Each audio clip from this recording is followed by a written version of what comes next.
నరసింహస్వామి శక్తి ఏంటో అందరికీ తెలుస్తుంది. ధర్మ సందేహాలు తెలుసుకోవడానికి జగద్గురు ఆదిశంకరులు పరకాయ ప్రవేశం చేయాలని నిశ్చయించుకుంటారు. తన ఆత్మ ఓ చనిపోయిన రాజు శరీరంలోకి వెళ్తుందని, అప్పటి వరకు తన శరీరాన్ని ఓ గుహలో దాచిపెట్టి జాగ్రత్తగా కాపాడాలని శిష్యులకు చెబుతాడు. తన శరీరంలో నుంచి ఆత్మ చనిపోయిన రాజు శరీరంలోకి వెళ్లేలాగా తన ఆత్మను పరకాయ ప్రవేశం చేస్తాడు.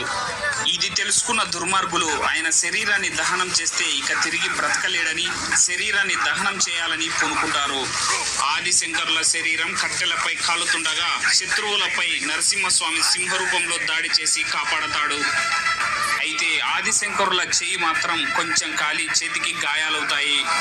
ఆ చెయ్యికి ఉన్న గాయాలు ఎన్నో పుణ్యస్నానాలు చేసిన, క్షేత్రాలను దర్శించుకున్న కాలిన గాయాలు నయం కావు. చివరికి ఆంధ్రప్రదేశ్లో ఉన్న అహోబిల నరసింహస్వామిని దర్శించుకోగానే చెయ్యికి ఉన్న కాలిన గాయాలు నయమవుతాయి. ఆనందంతో శంకరులు అక్కడే అహోబిల క్షేత్రంలోనే నరసింహస్వామి కరావలంబ స్తోత్రం రచిస్తారు. ఈ వీడియోపై మీ అభిప్రాయాన్ని కామెంట్లో తెలిపి ఈ వీడియోకు చిన్న లైక్ చేసి మన ఛానల్ని సబ్స్క్రైబ్